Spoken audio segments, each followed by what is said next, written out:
जय हिंद दोस्तों। अपनी ज़िंदगी के किसी भी हिस्से को उठाकर देख लो, कोई ना कोई टाटा कंपनी का ब्रांड ज़रूर बीच में आएगा। जब आप गाड़ी से ट्रैवल करते हैं, टाटा मोटर्स, ढेर सारी गाड़ियां हैं उनकी। अगर आप फ्लाइट से ट्रैवल करते हैं तो विस्तार, और अब एयरलाइन भी है।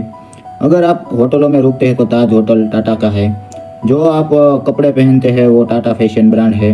वेस्ट साइड जो आप गहने पहनते हो तनिष्क टाटा का ही है।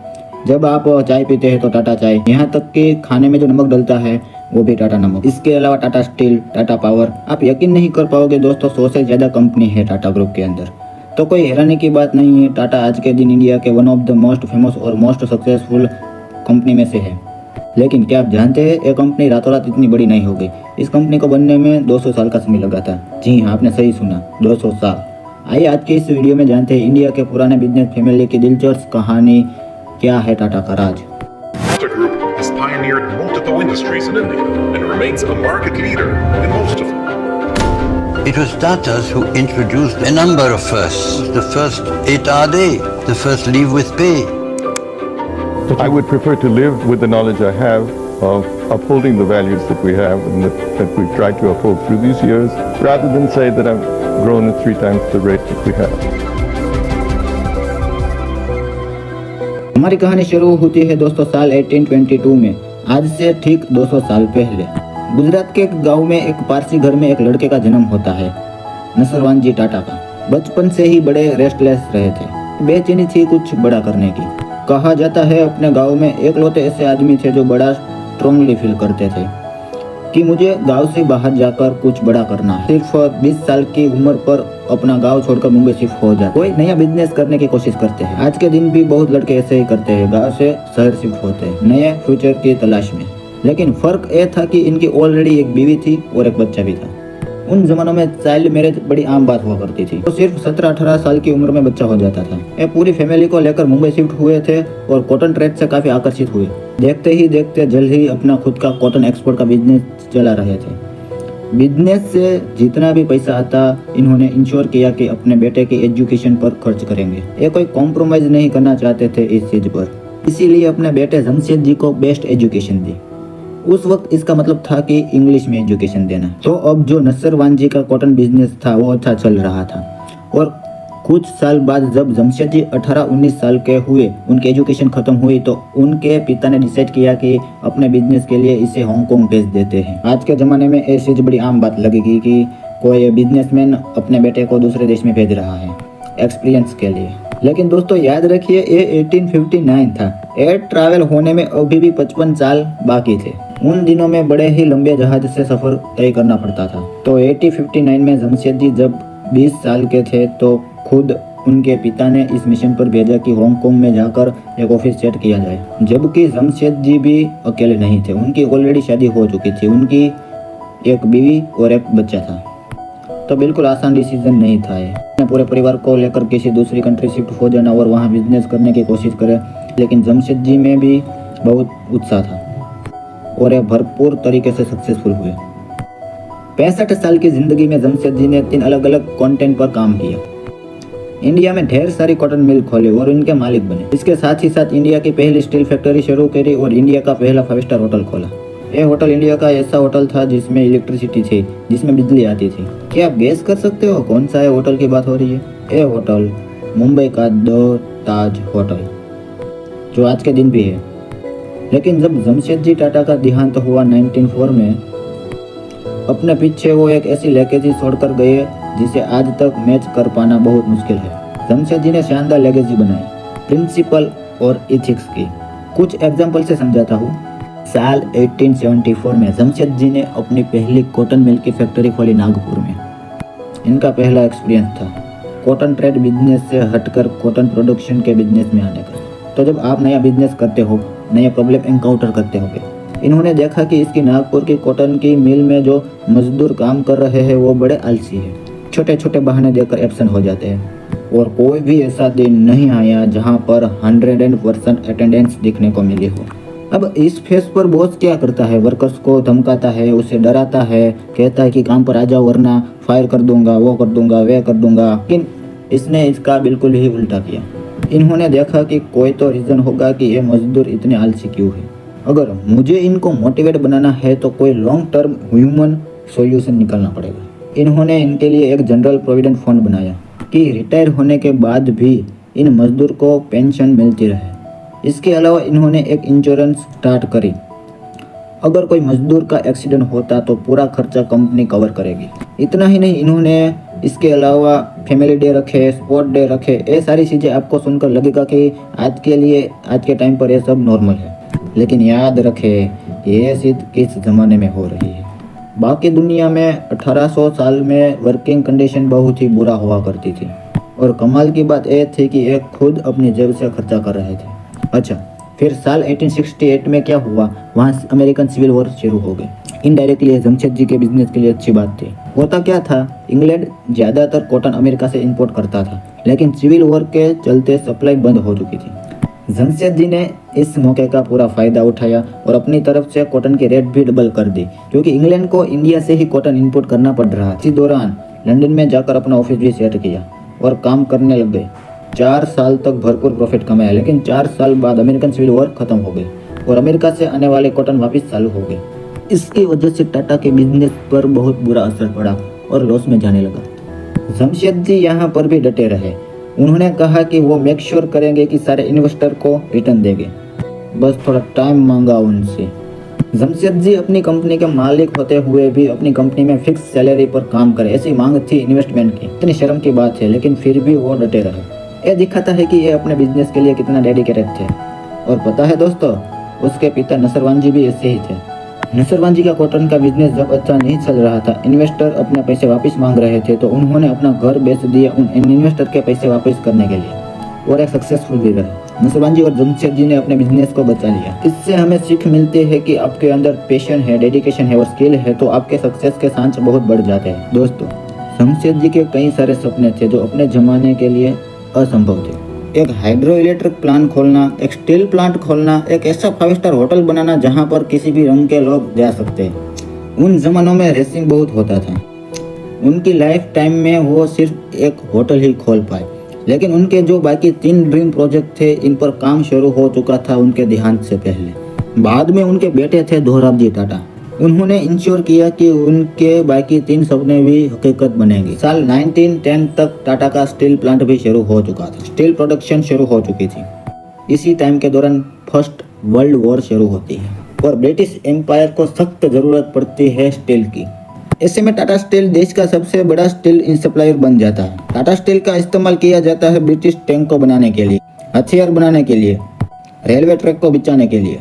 ब्रिटिशों ने एक बात कही कि Tata steel save us, Tata steel ने हमें बचा लिया। उनकी स्टील की क्वालिटी इतनी अच्छी थी कि जब बम गिरते थे उन टैंक पर तो टैंक को कुछ नहीं होता था।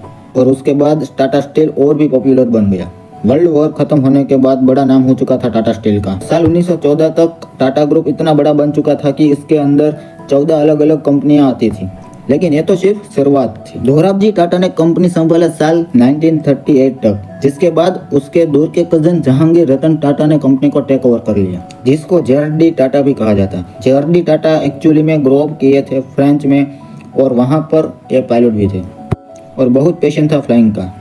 इसी रीजन से इन्होंने इंडिया की पहली एयरलाइन टाटा एयरलाइन की स्थापना करी, जिसके बाद रिनेम कर दिया गया एयर इंडिया। अभी तक जो भी कहानी मैंने बताई दोस्तों, वो आज़ादी के पहले की है। साल 1947 में इंडिया को आज़ादी मिली। उन दिनों सोशलिज्म का जमाना था। जवाहरलाल नेहरू की इकोनॉमिक पॉलिसी भी काफ़ी सोशलिस्ट थी। उन्होंने फैसला लिया कि देश में जितने भी बड़े बड़े बिजनेस है उन्हें नेशनलाइज किया जाएगा, सरकार उन्हें हैंडल करेगी। एक ऐसा डिसीजन था जो उन जमानों के लिए पॉजिटिव सेंस में देखा जाता है, लेकिन टाटा के लिए एक बुरी खबर थी। सरकार ने टाटा एयरलाइन को भी नेशनलाइज कर लिया। जेआरडी टाटा का दिल टूट गया इस फैसले से। लेकिन शुरुआत से ही टाटा का मानना था कि बिजनेस सिर्फ प्रॉफिट के लिए नहीं होता, बल्कि नेशन बिल्डिंग के लिए भी होता है। नेहरू सरकार ने नेशनलाइज करने के बाद जेआरडी टाटा को ऑफर भी किया कि वो आकर एयर इंडिया को लीड करे, और जेआरडी टाटा ने खुशी खुशी इस ऑफर को एक्सेप्ट भी कर लिया। यही रीजन है कि 1970-80 में एयर इंडिया को दुनिया की one of the most air India माना जाता है। इसके अलावा जेआरडी ने और सेक्टर में बिजनेस को एक्सपेंड करना शुरू किया। 1945 में टाटा मोटर का सबसे पहला प्रोडक्ट बनाया गया, पटरियों पर चलने वाली लोकोमोटिव इंजन को। 1968 में उन्होंने टाटा कंसल्टेंसी सर्विस यानी TCS की स्थापना करी। जो electronic data processing service provide करती है। आज के दिन TCS देश का सेकंड लार्जेस्ट एम्प्लॉयर है इंडियन रेलवे के बाद। इसके अलावा cancer research and treatment centre, नमक का business, electronic manufacturing. JRD Tata 52 साल के लिए चेयरमैन रहे टाटा के, और इस टाइम के बीच टाटा ग्रुप के अंदर अब 95 कंपनी हो चुकी थी। साल 1969 में सरकार ने monopoly and restrictive trade practice act पास किया, और इसका सबसे ज्यादा असर टाटा ग्रुप को ही पड़ा। सरकार का बेसिकली पर्पस था कि कोई भी कंपनी इतनी बड़ी ना बने कि हर चीज में उनकी मोनोपोली हो जाए। ऐसे रूल पास होने के बावजूद भी JRD Tata under Tata group और बड़े बन जाते, और टाटा ग्रुप को नुकसान भी हुआ है। इनका electronic business Nelco radio manufacturing करता था। 1971 में नेल्को का जो मार्केटिंग शेयर था वो सिर्फ 2% पर आके गिर चुका था, जबकि ये एक समय पर 20% हुआ करता था।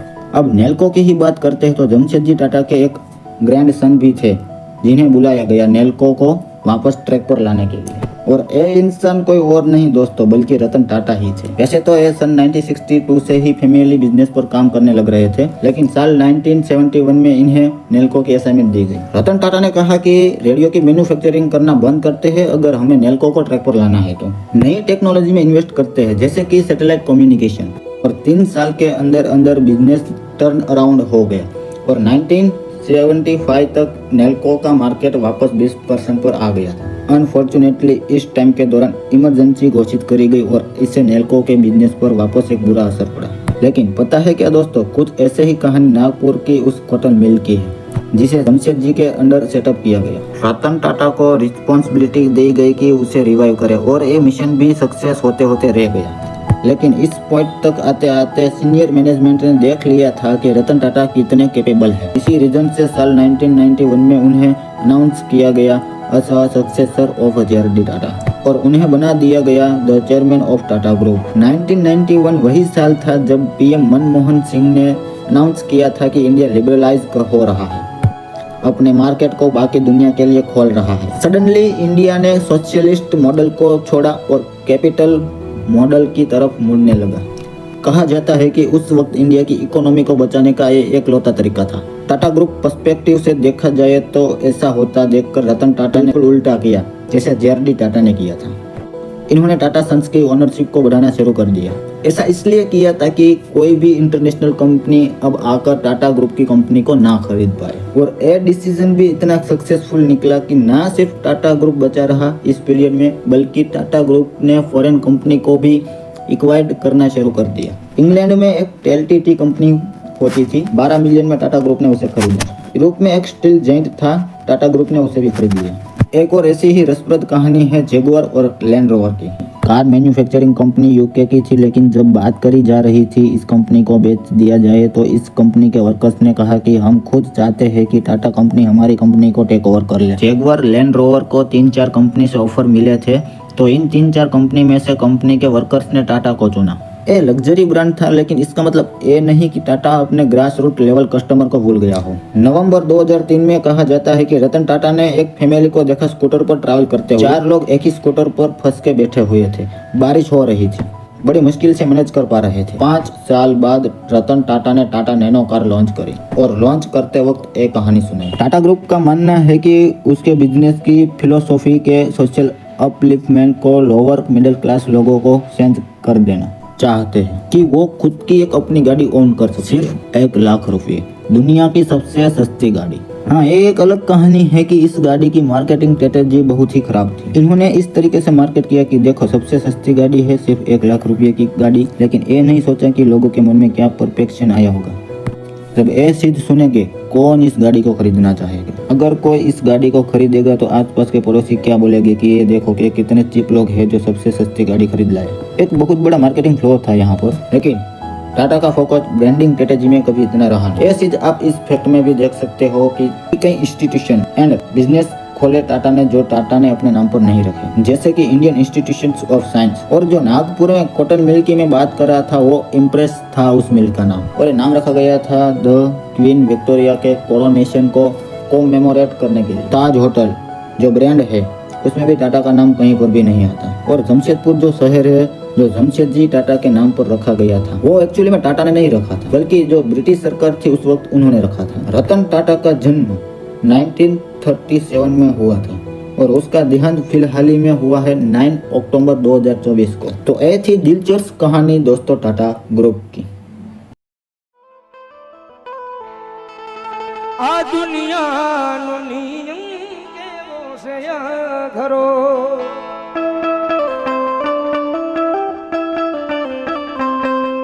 आ दुनिया नो नियम केवो से घरो जने प्रेम करो वाजाए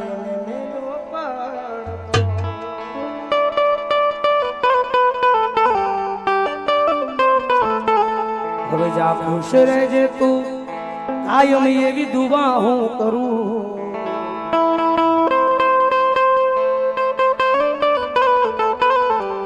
અરે હવે પછી તને હું ક્યાંય જોવા નહીં મળો।